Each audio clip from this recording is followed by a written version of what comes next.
Oke, selamat datang di video pembelajaran web development.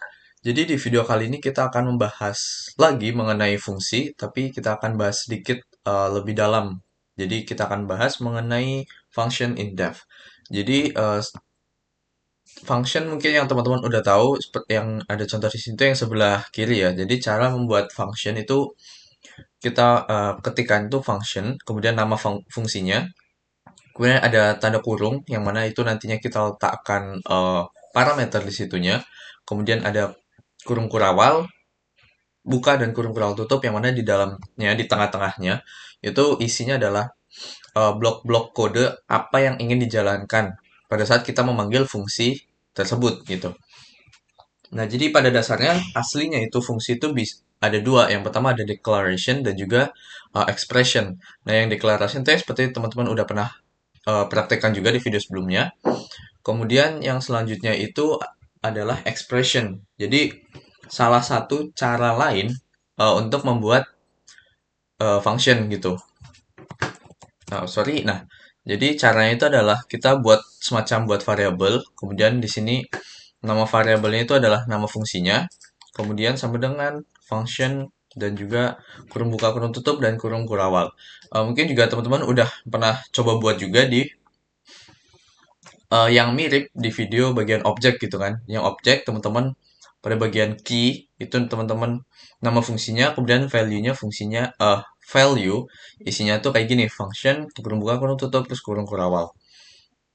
Oke, kita sambil praktekin aja ya. Jadi teman-teman bisa siapin folder. Jadi teman-teman bisa kasih nama bebas. Di sini kita kasih nama JS function in depth, kemudian filenya script gitu.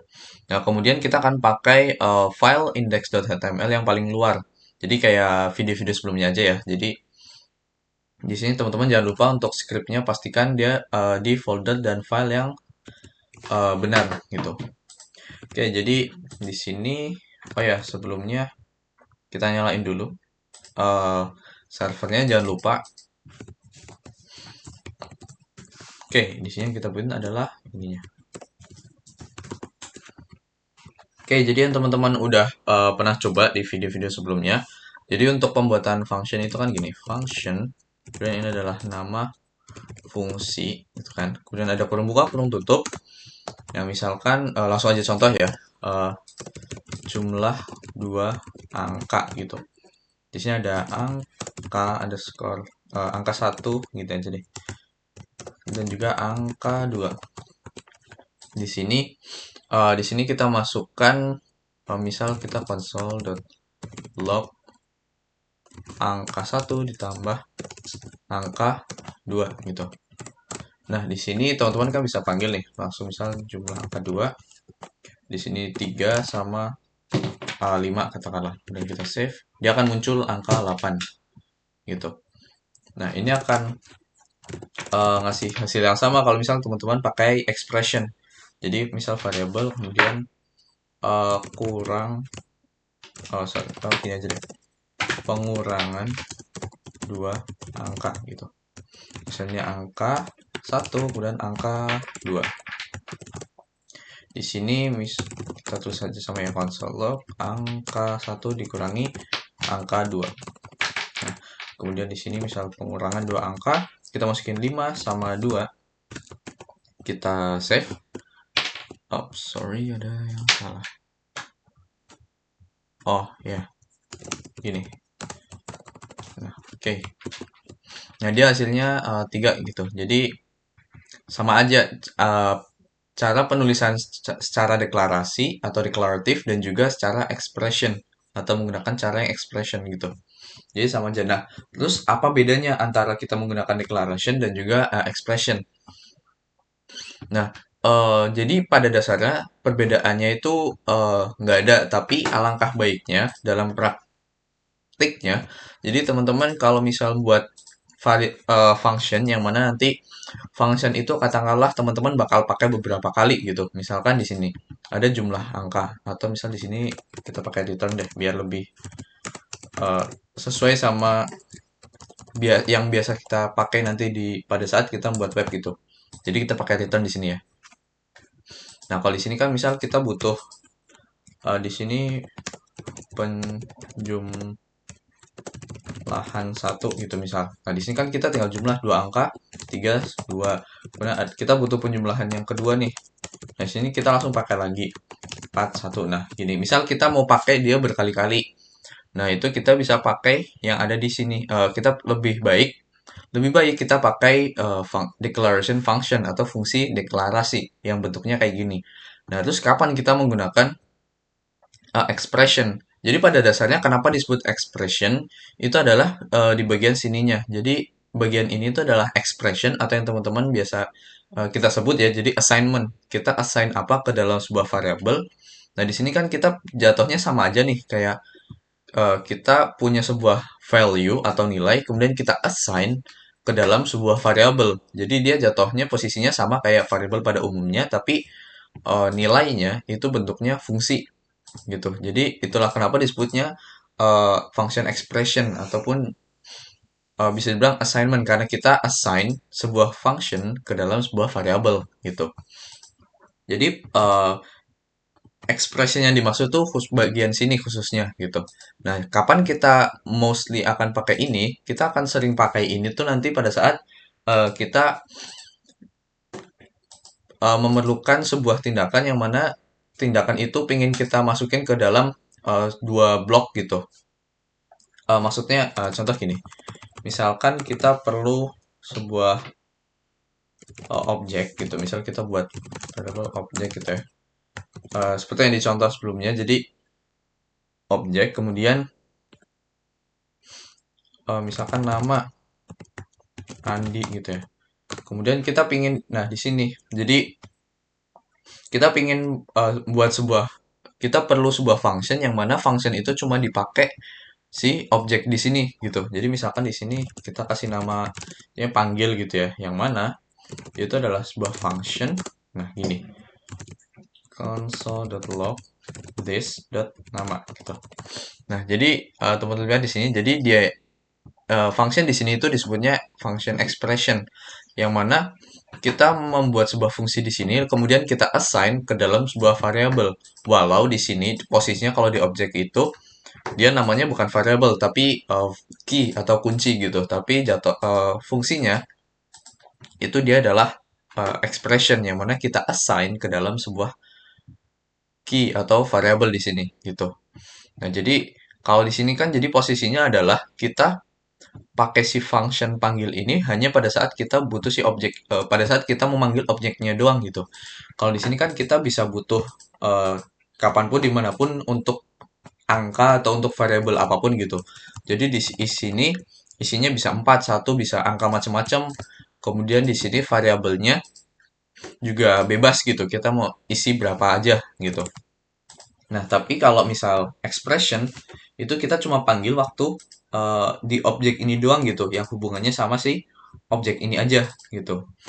Jadi itu perbedaan dari declaration dan juga expression gitu. Jadi perbedaannya hanya pada bagian praktisnya atau pada saat praktiknya gitu. Tapi kalau secara eh, bagaimana program itu jalan nantinya itu masih sama aja gitu. Nah, kecuali yang akan kita bahas satu ini, namanya arrow function. Jadi, expression function itu ada dua. Yang pertama yang bisa dibilang regular atau yang teman-teman tahu yang kayak gini ya, yang baru kita bahas. Jadi, kita masukkan sebuah fungsi, kita assign ke dalam sebuah variabel dan bentuknya dia kayak ini, function kurung buka, kurung tutup, kemudian kurung kurawal gitu. Nah, di sini ada lagi yang namanya arrow function.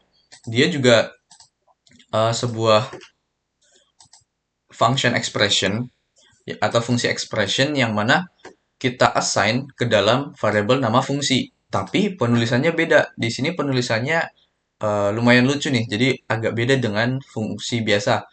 Jadi kita assign ke sebuah variabel yang mana bentuknya adalah pertama kurung tanda kurung buka kurung tutup. Kemudian di sini tanda panah nih. Di sini tanda panah kemudian kurung kurawal. Nah, apa bedanya? Kita praktekin dulu nih.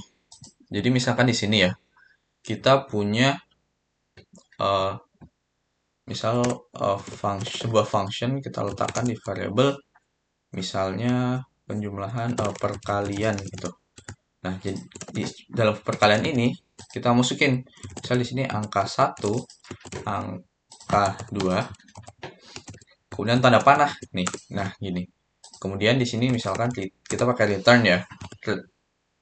Misal return angka 1 dikali angka 2 gitu. Nah, kemudian misal di sini kita console.log perkalian, kita save.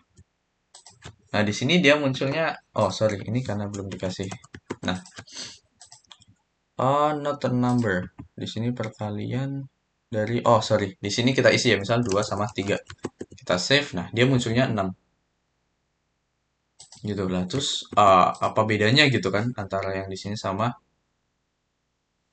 antara perkalian di sini, perkalian function di sini, jadi arrow function ataupun function-function yang lain, function deklaratif maupun function expression. Apa bedanya?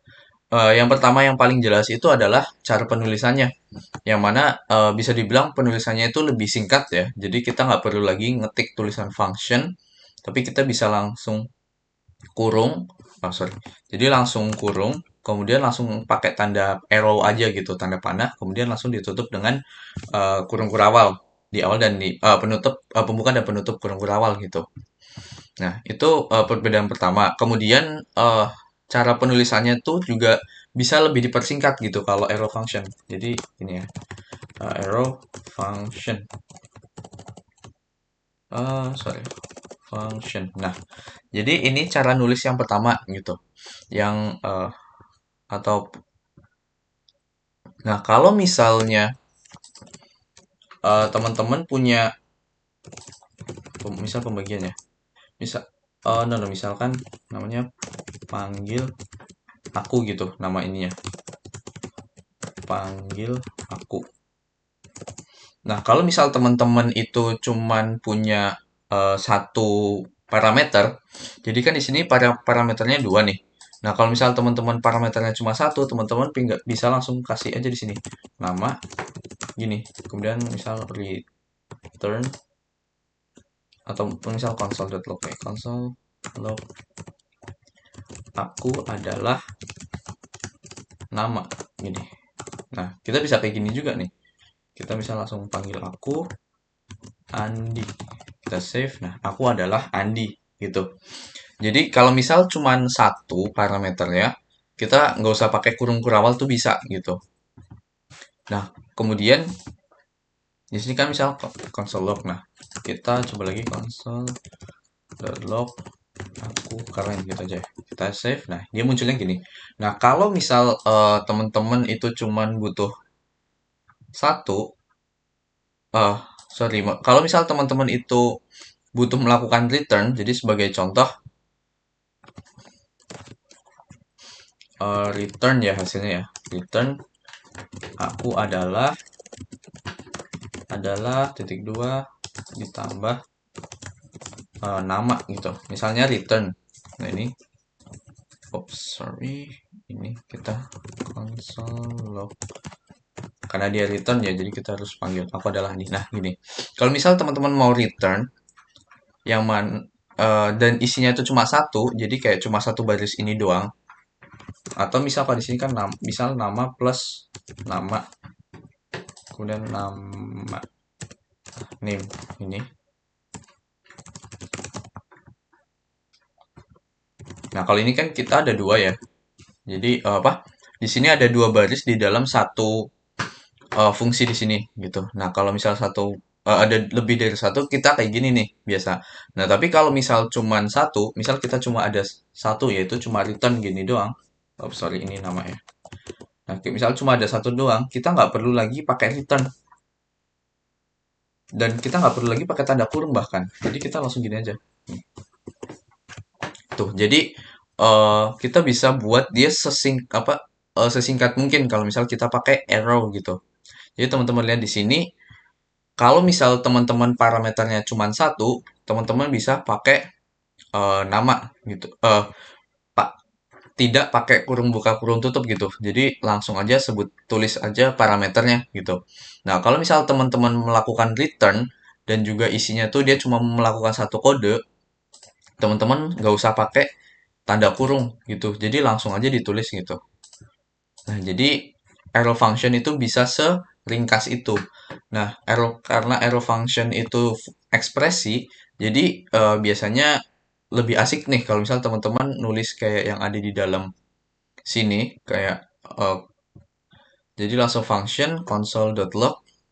Nah, this nama ataupun misal contoh yang lain-lain. Kalau misal bentuknya ekspresi itu kan, kalau misal teman-teman cuma butuh satu kode isinya itu kan teman-teman bisa langsung kayak gini aja nih, tanpa adanya kurung kurawal kayak gini gitu. Nah, tapi itu apa lagi nih bedanya antara yang regular dan juga arrow function? Nah, jadi ada beberapa perbedaan yang lumayan berpengaruh pada saat teman-teman coding nantinya.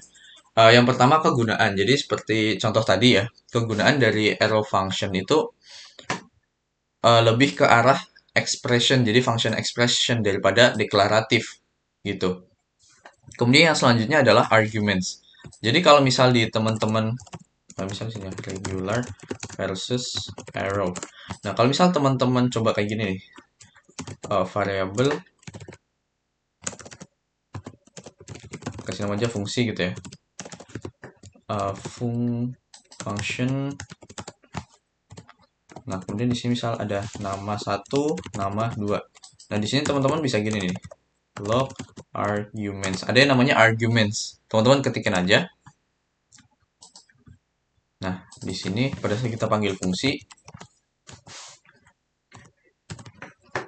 misalnya di sini Andi, kemudian sini Budi gitu ya.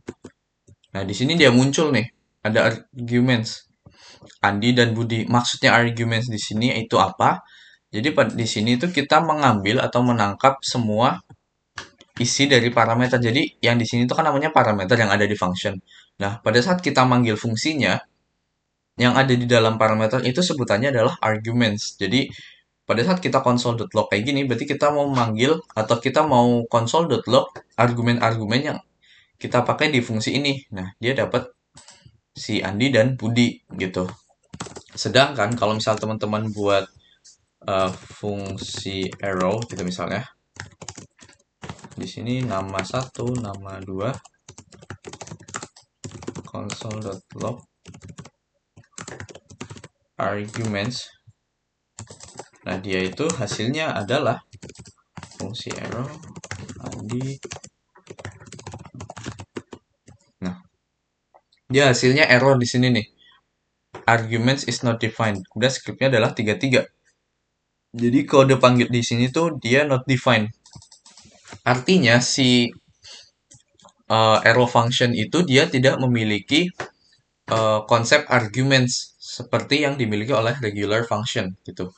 Kemudian yang selanjutnya adalah konsep dari this gitu. Jadi eh, teman-teman tahu kalau misal di bagian objek kayak gini, kita bisa panggil this dot nama, yang mana si this ini dia ke bind ataupun ke connect gitu. Bisa bilang dia terconnect dengan objek ini. Jadi ada objek, kemudian di dalamnya ada nama. Nah, kita bisa panggil this dot nama, yang mana nama itu dia mengarah ke salah satu key yang ada di dalam objek itu sendiri. Nah, tapi kalau misal di dalam, oke misal ini kita copy aja ya. Kita copy, paste, kemudian objek 2 gitu. Ini kita ganti Budi. Nah, tapi kalau misal kita buat pakai arrow function, misal panggil arrow gitu ya. Kita panggil gini, console.log this dot nama. Oke. Nah, di sini oke, ini masih yang atas ini ya. 33. Jadi ini kita komen aja. Oke, jadi kalau di sini objek 2 titik panggil kita save, dia muncul Budi tuh. Karena this nama dia akan ngarah ke nama di sini.